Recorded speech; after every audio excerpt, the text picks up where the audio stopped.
Assalamualaikum warahmatullahi wabarakatuh. Kembali lagi bersama kami di Kreator Amatir. Kali ini kita akan membacakan 3 kisah atau 3 cerita tentang orang yang pernah melihat sosok penampakan. Tapi sebelum kita ke ceritanya, seperti biasa saya mohon dukungannya kepada teman-teman semua untuk membantu mengembangkan channel ini. Dan tidak berlama-lama lagi, kita masuk ke kisah pertama.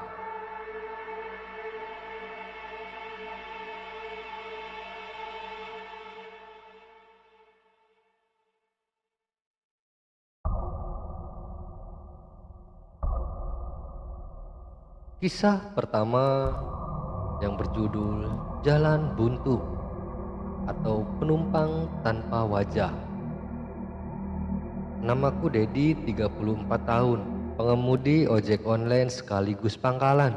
Aku sudah mengaspal jalanan Sukabumi sejak 5 tahun lalu. Paling banter ngojek sampai tengah malam, tapi malam itu beda. Tepat tanggal 17 Desember, aku masih ingat jelas, gerimis tipis dan langit tertutup awan tebal.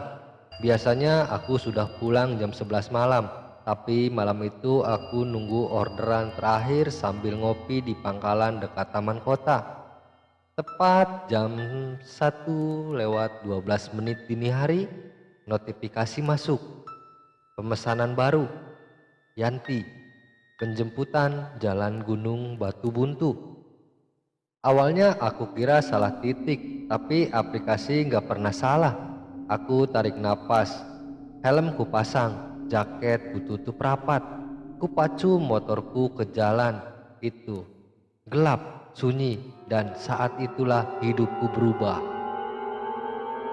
Jalan Gunung Batu Buntu bukan jalur favorit warga. Itu jalan tanah sempit, diapit kebun bambu dan rumah kosong peninggalan Belanda. Di ujungnya ada pagar besi tua dan bekas kolam ikan tak terawat. Beberapa warga bilang dulu ada kasus bunuh diri di situ, tapi aku tak pernah peduli. Senter motorku menembus kabut, tak ada rumah menyala, tak ada suara jangkrik, sunyi mencekik. Yanti, siapapun kamu, cepatlah muncul. Aku mau pulang, ujar Dedi dalam hati.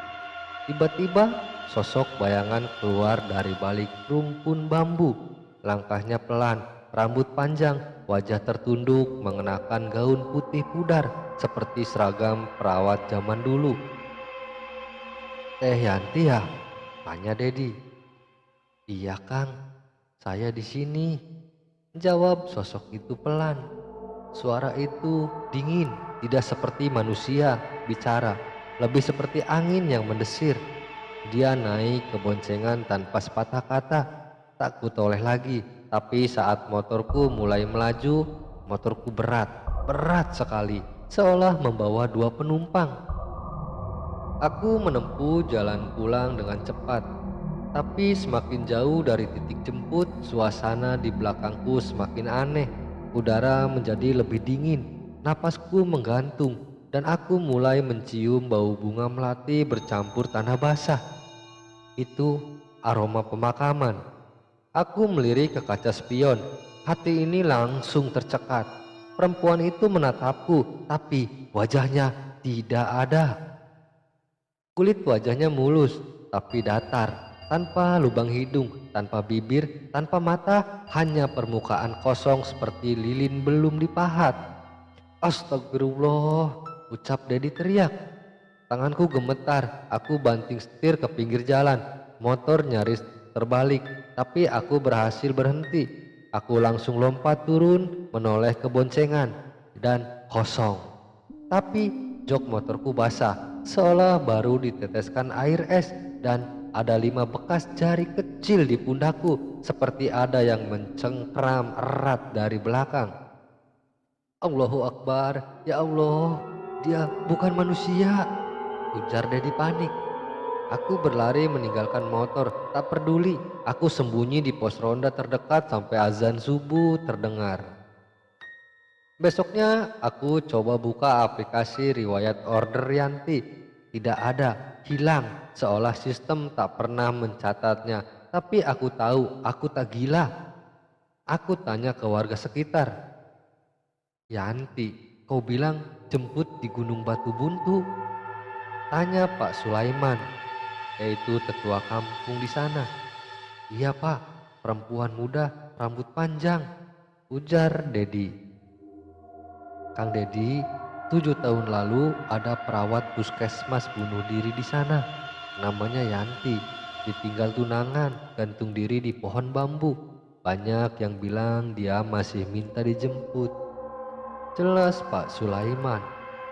Ah, tanya Dedi dengan gemetar.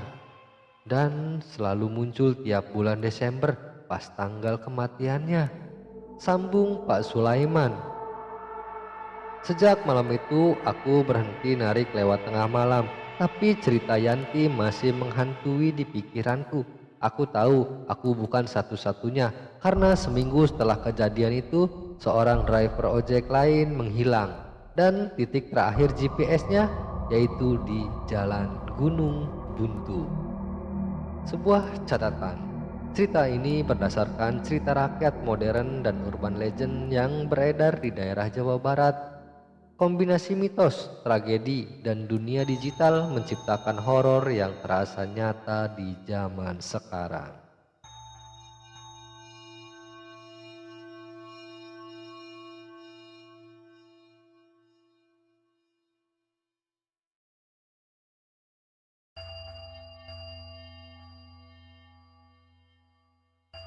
Kisah yang kedua, yang berjudul Kamar Kos Nomor 3, Teror Gadis SMA yang Tak Pernah Pulang. Kita masuk ke ceritanya. Namaku Rani, 19 tahun. Aku berasal dari Medan dan pindah ke Jogja untuk kuliah di sebuah kampus swasta.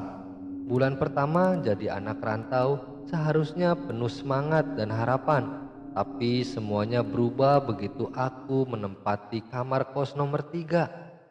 Bangunannya lawas, dengan dinding semen yang sudah mengelupas dan jendela kayu tua letaknya di ujung gang kecil dekat jalan Kaliurang, Jogja. Ibu kosnya baik, harganya murah dan hanya itu satu-satunya kamar kosong saat aku datang. Kata ibu kos, dulu sempat ada yang menempati, tapi pindah karena katanya kurang cocok. Aku tak tahu, yang tinggal sebelumku bukan pindah, dia kabur. Hari pertama berjalan normal. Kamar 03 berada di pojok lorong dekat tangga belakang dan pohon besar yang batang akarnya menyusup ke sela dinding luar. Malam harinya setelah selesai menata barang, Malam harinya setelah menata barang dan menutup jendela, aku langsung tidur. Sekitar jam 02.17 dini hari, aku terbangun. Suara kipas terdengar berat. Suasana kamar terasa pengap dan dinding juga terasa dingin. Lalu aku dengar suara itu seperti suara kursi kayu diseret pelan di lantai ubin. Padahal tak ada kursi kayu di kamarku. Semua furnitur dari plastik. Apa mungkin kamar sebelah atau suara dari bawah? Gumamku. Aku berusaha tidur lagi, tapi saat aku memejamkan mata, kursi itu kembali diseret, tapi kali ini lebih dekat. Aku beranikan membuka mata. Penerangan dari lampu luar sedikit masuk melalui lubang ventilasi, cukup untuk memperlihatkan bahwa di pojok kamar ada seseorang duduk. Seorang perempuan berseragam SMA putih abu-abu, rambut panjang menutupi wajah. Dia duduk di kursi yang sebelumnya tidak ada, menghadap tembok. Tangannya gemetar, bahunya naik turun seperti menahan tangis. Mbak, Siapa? Siapa kamu? Tanyaku pelan. Tak ada sautan, tapi perlahan dia memutar wajahnya ke arahku. Wajah itu membusuk. Sebagian lehernya tampak seperti digores kasar. Matanya melotot, tapi bola matanya hanya putih. Mulutnya tidak ada, hanya lubang hitam besar yang robek dari pipi ke pipi. Dia berdiri dan langkahnya tidak menyentuh lantai. Ah! Ujarku menjerit. Saat aku berkedip, sosok itu hilang, tapi kursi itu masih ada. Keesokan paginya, aku mengadu pada ibu kos. Bu, kamar saya semalam ada perempuan duduk di pojokan pakai seragam sekolah. Ujarku. Kamu tidur di kamar 03 ya? Tanya ibu kos terdiam lama. Aku mengangguk. Ibu kos menyuruhku duduk lalu dia bercerita. 3 tahun lalu kamar itu dihuni oleh siswa SMA bernama Intan. Anak tunggal, pendiam, dititipkan orang tuanya dari desa untuk sekolah di kota. Tapi dia menghilang. 2 minggu tak pulang. Saat ditemukan tubuhnya sudah membusuk, menggantung di pohon besar belakang kos, tepat di luar jendela kamar 03. Kabarnya ia mengalami tekanan karena pacarnya menyebar foto pribadinya di grup sekolah. Setelah kejadian itu, kamar 03 selalu kosong. Tapi karena ekonomi sedang sulit, ibu kos akhirnya menyewakan kembali. Beberapa penghuni sebelumnya tak tahan lama, tapi tidak pernah ada yang benar-benar bilang apa yang mereka lihat. Malam berikutnya aku menyalakan lampu tidur, tapi jam 2 pagi lampu padam sendiri dan aku mencium bau busuk campur wangi bedak bayi. Suara napas berat terdengar dari bawah kolong ranjang. Kembalikan aku belum pulang. Aku terdiam, jantungku nyaris berhenti berdetak. Aku mengintip ke bawah ranjang, matanya menatapku dari bawah. Wajah itu yang sama. Mereka ambil semuanya. Aku malu, tapi aku belum pulang. Ujar sosok Intan. Dia merangkak keluar, tubuhnya gemetar, darah menetes dari jari-jarinya. Tangannya menggenggam sebuah handphone tua, retak dan kotor. Ampuni aku nggak tahu, aku nggak ganggu. Ujarku menangis. Dia mendekat, tapi sebelum dia menyerang, dia menyentuhku. Azan subuh berkumandang dan tubuhnya hancur menjadi abu lalu hilang. Tinggal ponsel rusak yang tertinggal di lantai. Ponsel itu masih ada, kutitipkan ke ibu kos. Kami membungkusnya dan membakar kemenyan di bawah pohon tempat ia ditemukan. Ibu kos membacakan doa dan malam itu untuk pertama kalinya aku bisa tidur dengan nyenyak. Tapi sebelum tidur aku bermimpi Intan berdiri di bawah pohon. Kali ini dia tersenyum, wajahnya utuh. Dia berkata, "Terima kasih. Sekarang aku bisa pulang." Dan sebuah catatan. Cerita ini terinspirasi dari kejadian nyata tentang siswa yang mengalami tekanan sosial dan trauma digital. Kos-kosan tua, pohon besar, dan kamar 03 kini menjadi urban legend tersendiri di kalangan mahasiswa rantau.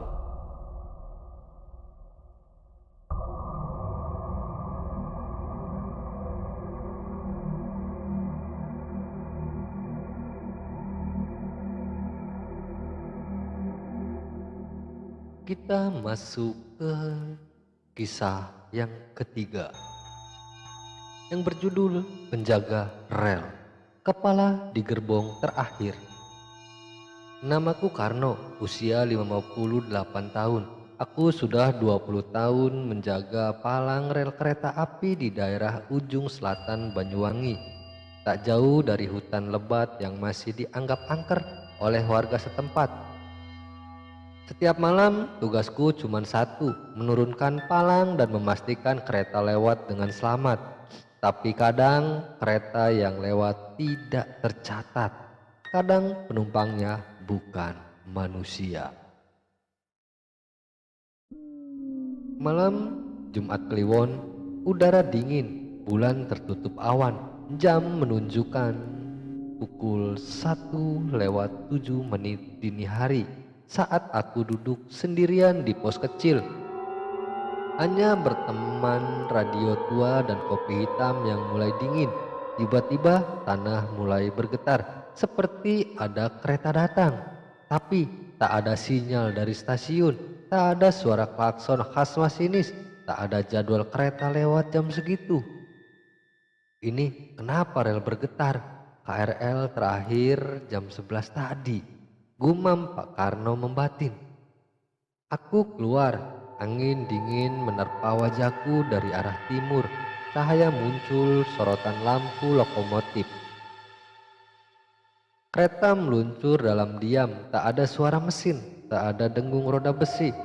Gerbong demi gerbong lewat dengan lambat. Seluruhnya tampak kosong, usam, dan berkarat seolah sudah puluhan tahun tak digunakan.